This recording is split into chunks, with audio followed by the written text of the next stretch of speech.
Hola, gusto en saludarles, profesor Juan Villalobos y compañeros de la Cátedra de Psicología Ambiental. En esta ocasión, para la unidad 2, relacionada con la temática de percepción ambiental, vamos a hablar de la identidad social urbana. Nuestro grupo está conformado por mi persona, Betsy Marmaza, Dana El Haid, Bárbara Odeman, Carlos Mas y Mauricio Montenegro.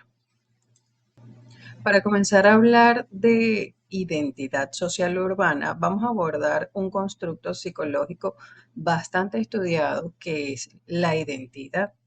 Levi Strauss definió que existe la identidad como una dimensión de naturaleza irreductible, o sea, que hace a cada individuo único y permanente, que será idéntico a sí mismo. Entonces, la identidad relacionada con el self es eso que nos hace a nosotros seres únicos, es como nosotros nos percibimos. También está la identidad social, que Tafel, en su teoría de identidad social, la define como, como aquella formada por la pertenencia a algún grupo, ya sea familiar, social, colectivo, que provee al sujeto de una valoración o que le da ese sentido de pertenencia, o sea, sentirse identificado o ubicado en una sociedad, es eso que llamamos identidad social.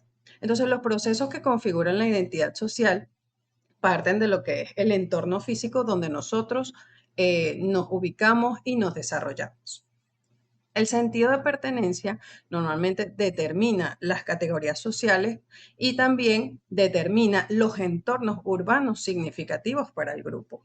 Cuando hablamos de un entorno urbano, es algo más que el escenario físico, es donde se desarrolla, donde nosotros, ese espacio donde desarrollamos la vida, donde se da la interacción o la relación simbólica entre las personas que comparten ese espacio denominado entorno urbano. Entonces, ahora sí podemos pasar a hablar de lo que sería la identidad social urbana, una vez que tenemos claros estos conceptos. Un entorno significativo siempre va a favorecer lo que ya dijimos que es nuestro sentido de pertenencia y va a transformar el espacio en un componente importante para la identidad social o grupal.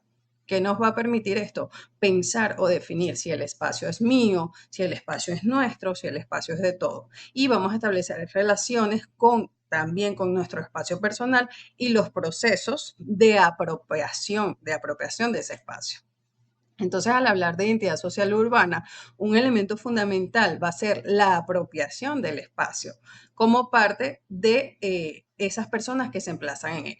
Entonces, esta apropiación, ¿cómo se produce? Se produce a partir de la comunicación entre los sujetos que comparten ese entorno y en una relación dinámica de interacción, de modificaciones físicas, simbólicas, que integran tanto cogniciones como emociones y actitudes. Es así como se define lo que es la identidad social urbana. Entonces, cuando hablamos de esto, se trata de que las diversas identidades sociales urbanas se conformen de acuerdo a la influencia del entorno local o lo que denominamos barrio y global, que se hacen parte de lo que es la cotidianidad de las personas y de cómo perciben y definen quiénes son en ese espacio. Para entender mucho mejor el concepto de identidad social urbana, es necesario conocer sus dimensiones. Vamos a citar para ello a la autora Valera, que en el 97 describe 6 dimensiones relevantes para entender la configuración de la identidad social urbana. En primer lugar, describe la dimensión territorial, que no es más que los límites geográficos definidos por las personas que se identifican con ese espacio, ¿sí? Es un elemento importante al momento de diferenciar un grupo de otro o dos entornos diferentes. Luego viene la dimensión psicosocial. Un barrio se diferencia de otro de acuerdo a la calidad de las relaciones interpersonales que se perciben ahí entre sus habitantes. Es decir, por ejemplo, cuando yo digo, decimos, ay, los zulianos son muy bulleros, con el perdón de los zulianos, o ay, los orientales son muy gritones, o los orientales son muy cálidos. Ese tipo de características que distinguen, como decir, la personalidad de sus habitantes. Es distintivo y es parte de su identidad. La dimensión temporal, que está comprendida por todas esas memorias o decir por esa historia que marca una trayectoria o que marca a eventos que han sido muy significativos o que han influido en el desarrollo de ese territorio. Tenemos la dimensión ideológica, que consiste en todos esos elementos relacionados con las expresiones y manifestaciones autóctonas. Ahí sí vamos más como a la cultura, a las creencias, a lo que transmite esos conocimientos o esas creencias que se transmiten de generación en generación.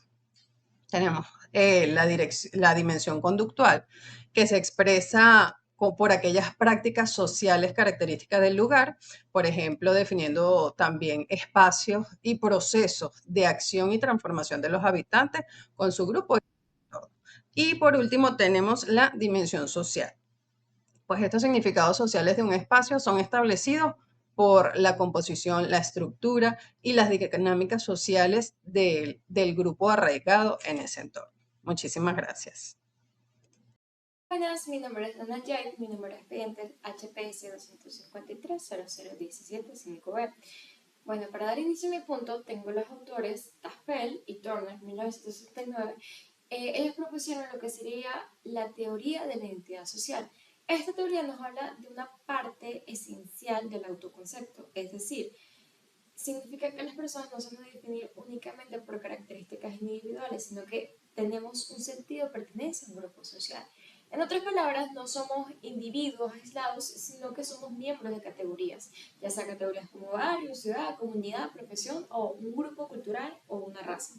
Esta pertenencia va a influir directamente en cómo nos vamos a valorar y vamos a interpretar nuestras relaciones, ya sea cómo nos identificamos con un grupo, cómo vamos adoptando las normas, los valores y las formas de comportamiento. Sin embargo, es importante entender que no todas las identidades están activas al mismo tiempo. El autor Turner, en 1987, plantea una teoría llamada autocategorización, en la cual explica que las personas poseen múltiples identidades sociales y que éstas se van a ir activando dependiendo del contexto. A este proceso se le va a conocer como saliencia. La saliencia ocurre cuando una identidad grupal se vuelve más relevante en una situación determinada y comienza a influir en nuestra percepción, emociones y conductas. En ese momento dejamos de pensar principalmente en términos individuales y empezamos a actuar como desde una lógica colectiva, desde nosotros, por lo menos. Podemos encontrar en el entorno urbano venezolano ejemplos como actividades comunitarias, celebraciones locales, eh, situaciones de comparación entre sectores, ese sentido de pertenencia se va activando con mayor intensidad. También puede ocurrir cuando se visualiza algún conflicto social o diferencias territoriales. Cuando hay este tipo de diferencia marcada, contrastes por decirlo así, la identidad colectiva puede volverse más visible y significativa. Desde la psicología ambiental se plantea que el entorno físico no es un elemento pasivo, sino que los espacios van a influir directamente y activamente en la identidad social, ya sea las plazas, los centros comunitarios. El diseño del espacio, su historia y su uso cotidiano van a generar experiencias compartidas. Estas experiencias van a fortalecer la identificación grupal. De esta manera, el entorno urbano actúa como un facilitador de la saliencia. Se entiende que la saliencia nos va a permitir entender cómo y cuándo una identidad social se va a activar dentro de la ciudad. No se trata solamente de la pertenencia a un grupo, sino que reconocer más allá del contexto urbano y las dinámicas sociales que determinan este contexto. En cuanto a la segunda dispositiva, se tiene lo que sería la prototipicalidad e identidad urbana.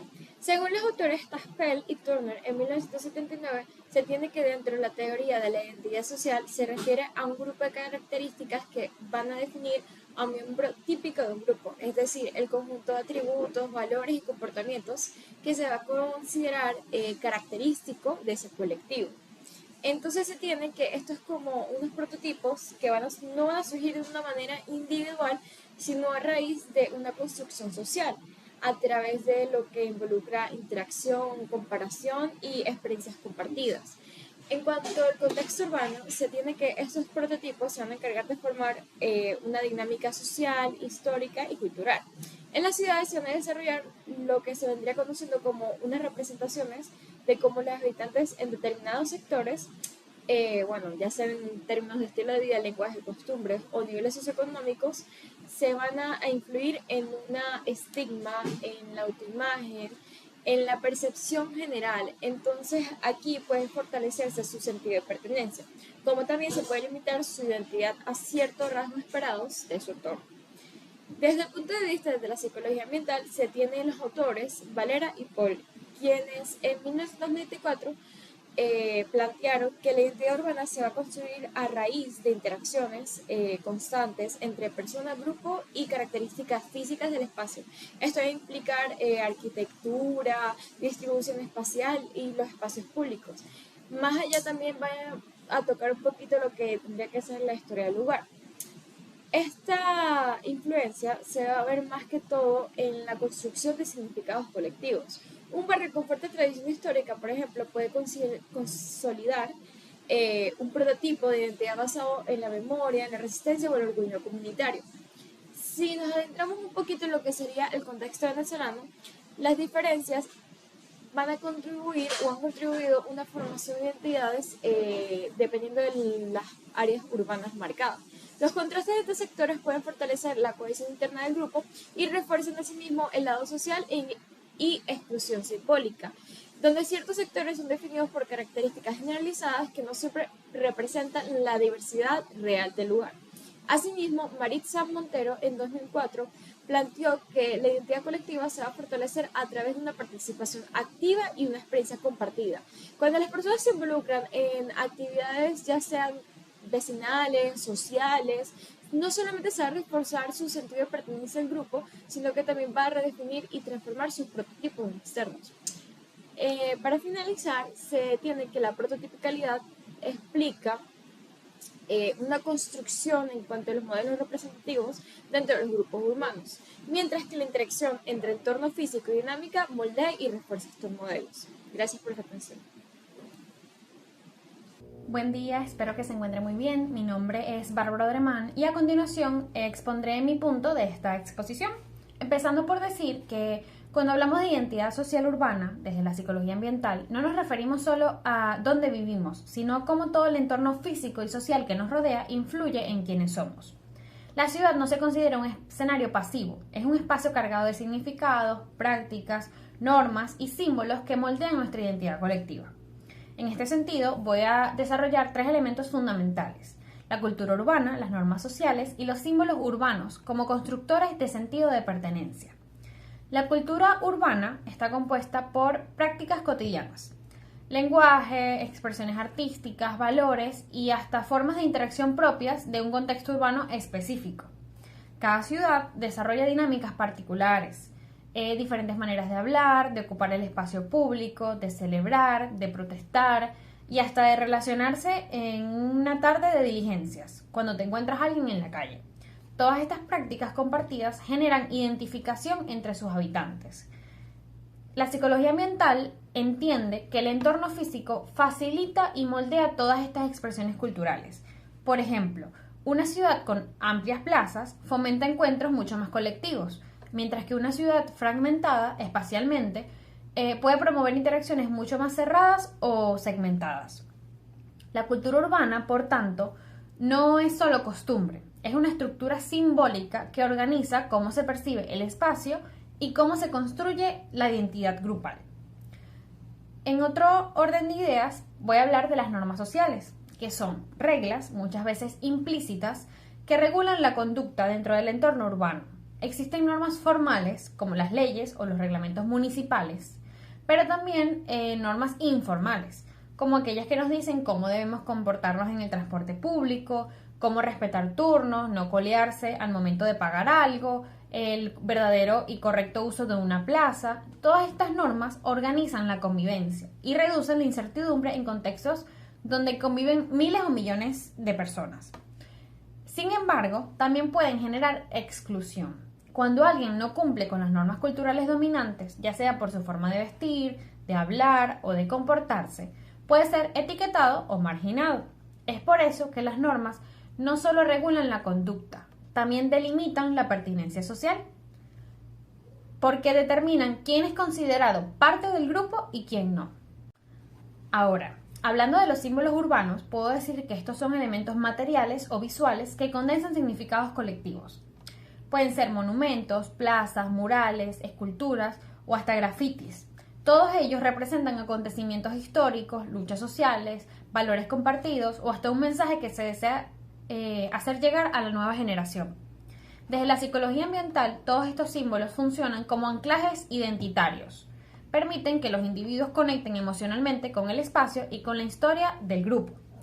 Por ejemplo, un monumento suele reforzar el orgullo nacional o local, un mural representa la resistencia cultural y una plaza suele simbolizar encuentro y memoria. Cuando las personas se reconocen en cada uno de estos símbolos, se fortalece realmente el sentido de pertenencia y cohesión social.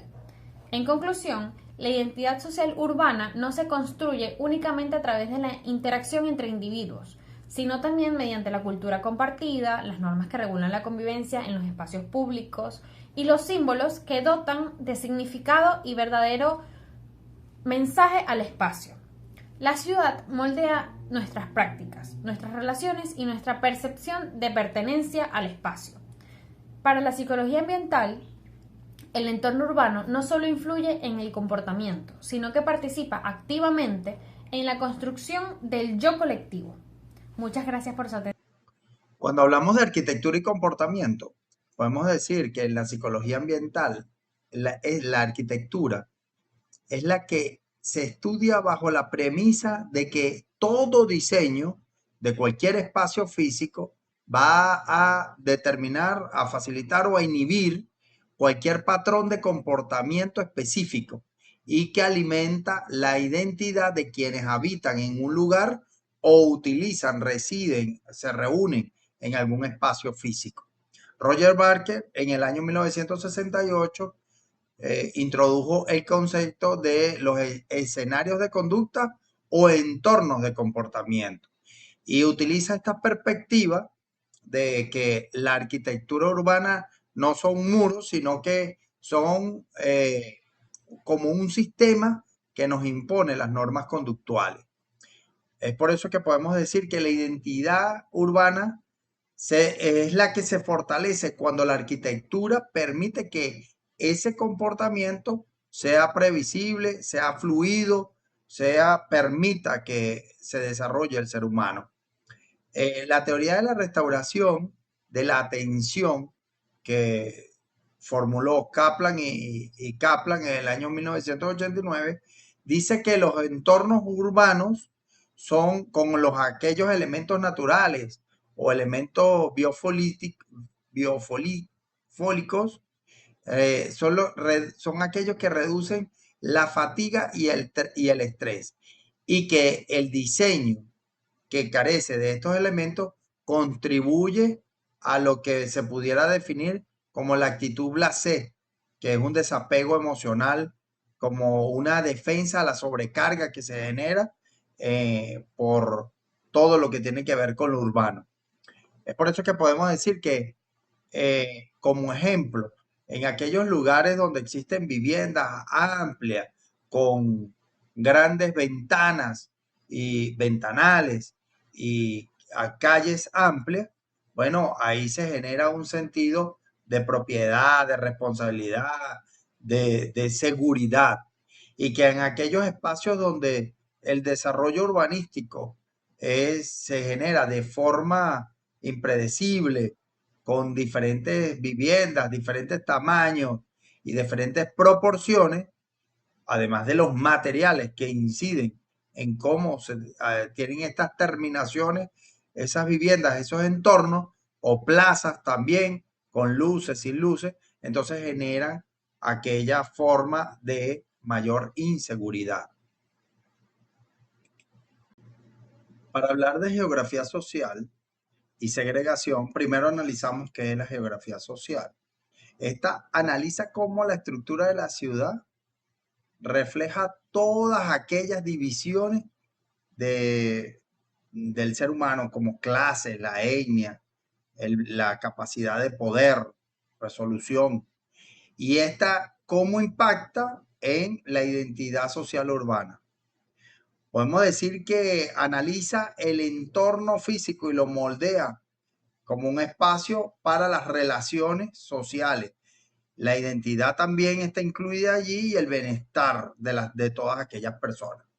Es por esto que la geografía social es fundamental porque aporta desde un contexto que es macro, donde se presentan todos los procesos de percepción e identidad de cada individuo. Y al hablar de segregación, podemos decir que es la distancia psicológica que surge de todas aquellas barreras que son físicas. Allí podemos decir que es la división de las categorías del individuo en espacios sociales. Y también podemos decir que tenemos aquellos espacios de identidad del miedo que se refuerza con la identidad urbana excluyente, donde el otro se percibe como cualquier amenaza ambiental. Todo lo que esté fuera del entorno puede ser una amenaza ambiental y altera la percepción pública de ese lugar de encuentro, de ese sitio donde se encuentran esas personas. La geografía social estudia a los individuos, a lo que experimentan los individuos en un entorno cotidiano físico, y es el lugar que da significado a todo aquello que genera la historia, el afecto, la cotidianidad y la rutina de los seres humanos. Un saludo, profesor. Mi nombre es Mauricio Montenegro, expediente HPS 193-00037B. La identidad del self es esa percepción que tenemos de nosotros mismos, nuestros rasgos, personalidad, forma de ser y todos aquellos elementos que nos hacen únicos o diferentes. Esta identidad se va formando desde la parte interna con todas las experiencias y vivencias que tiene una persona y por supuesto con los elementos externos en el ámbito social urbano en que cada individuo crece y se desarrolla. Allí influyen mucho todos los elementos que viven en relación al entorno para poder forjar y desarrollar esa personalidad que muchas veces se adapta porque, como sabemos, los seres humanos buscamos siempre pertenecer. Es ahí donde muchas veces modificamos nuestra conducta o incluso nuestra identidad para poder asegurar la pertenencia a algún grupo y evitar el rechazo. Es ahí donde muchas veces surge la comparación, los juicios, señalamientos o el sectarismo entre grupos o personas, porque si hay alguna persona que no encaja o no tiene los recursos materiales o los recursos de habilidades sociales para poder pertenecer en dicho grupo, muchas veces se le rechaza, y ese es el problema que siempre hay en las sociedades y que el ser humano siempre tiene que lidiar con esto para poder sobrevivir y pertenecer. Agregado a esto, es muy importante señalar la historia del lugar en que crecemos, en la ciudad en que nos desarrollamos, cuál ha sido esa historia, la cultura que heredamos, los eventos sociales históricos más significativos que han marcado esa sociedad y que dejan una huella indeleble en las próximas generaciones y que por eso hacen que esas personas que viven en ese lugar específico se comporten de una manera que puede ser totalmente diferente a otro grupo que nació y creció en otra ciudad, así sea en el mismo país. Es ahí donde vemos esos contrastes en lo que es la identidad de cada uno de nosotros y cómo nos adaptamos para pertenecer a los grupos y poder cohesionar nuestra identidad con esa pertenencia.